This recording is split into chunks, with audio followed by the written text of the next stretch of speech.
کہتے جوانی مستانی ہوتی ہے، یہ شباب کے لمحے آوارگی کے لمحے ہوتے ہیں، انسان کنٹرول نہیں کر پاتا، لیکن اگر اللہ کا خوف اس کے سینے میں ہو،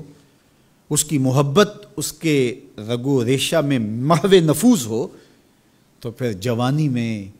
توبہ کرنے والے اور جوانی میں اللہ کی رضا جوئی کے لیے کوشاں ہونے والے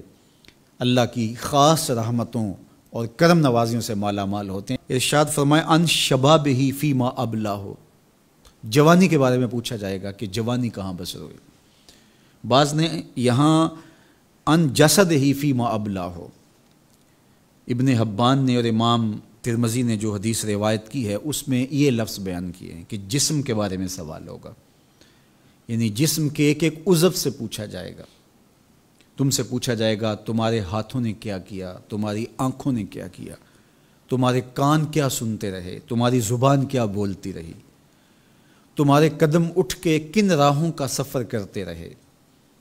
تمہارے ایک ایک عضو بدن کے بارے میں تم سے پوچھا جائے گا۔ عمر کا ذکر بھی ہے اور جوانی کا ذکر بھی ہے، تو جب عمر کے بارے میں پوچھ لیا گیا تھا تو پھر جوانی کا الگ سے کیوں پوچھا گیا؟ تو کہا کہ جو جوانی ہے یہ عمر کا خلاصہ ہے، اور عمومی طور پہ گناہ کی زندگی جوانی کی زندگی ہوتی ہے، اور جس نے جوانی کو سنبھال لیا اس کا بڑھاپا بھی خوبصورت ہو گیا، اور جو جوانی کو سنبھال نہ سکا تو اس کے پلے پھر باقی بچا ہی کیا۔ اسی لیے ایک روایت میں آتا ہے ان اللہ یحب الشاب التائب، اللہ تعالیٰ جل شانہ توبہ کرنے والے جوان سے بہت زیادہ محبت فرماتا ہے۔ نوجوان شخص جب توبہ کرتا ہے خوشی سے اللہ کا عرش بھی جھومنے لگتا ہے، فرشتے بھی آفریں آفریں کرنے لگتے ہیں یہ کون شخص ہے۔ تو جوانی کی توبہ اللہ کو بہت محبوب ہے، اسی لیے ارشاد فرمایا گیا کہ وَشَابٌ نَشَأَ فِي عِبَادَةِ اللَّهِ، وہ جوان جس کی جوانی اللہ کی عبادت میں گزرتی ہے، کل قیامت کے دن جب کوئی سایہ نہیں ہوگا اللہ اس جوان کو اپنے عرش کا ٹھنڈا سایہ عطا فرمائے گا۔ تو جوانی کو سنبھال کے رکھنا، یہ پوچھا جائے گا کہ تو نے جوانی کیسے گزاری۔ دعا کرو کہ قیامت کے دن جب ہم سے سوال ہو تو ہمارے جوان اس کا جواب یہ دے مالک ہماری جوانی سجدوں میں گزری تھی، ہماری جوانی تیرے دین کی نوکری کرتے ہوئے بسر ہوئی، ہماری جوانی قرآن کی دعوت دیتے ہوئے گزری، ہماری جوانی کتاب اللہ کی تعلیم حاصل کرتے ہوئے اور لوگوں تک اس کا ابلاغ کرتے ہوئے بسر ہوئی، ہماری جوانی شرم و حیا کے دائروں میں بسر ہوئی، ہماری جوانی تیرے ذکر میں، تیری یاد میں، تیری محبت میں بسر ہوئی۔ تو وہ جوان جس کی جوانی اللہ کی یاد میں بسر ہوئی ہوگی تو پھر وہ اللہ کو عرض کرے گا کہ مالک جوانی تو تھی،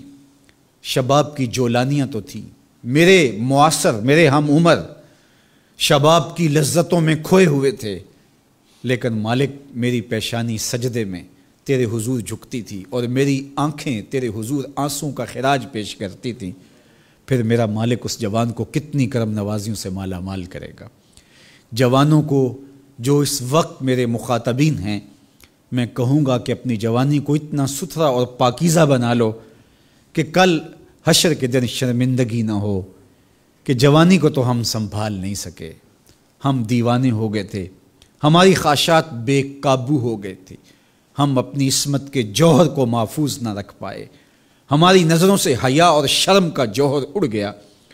اور ہم آوارہ مزاج چوکوں گلیوں بازاروں اور تھڑوں کے اوپر بیٹھ کے جوانی کے قیمتی لمحے ضائع کیے۔ کہیں یہ جواب نہ دینا پڑے بلکہ اللہ کے حضور ہم یہ کہیں کہ مالک جوانی تو تھی،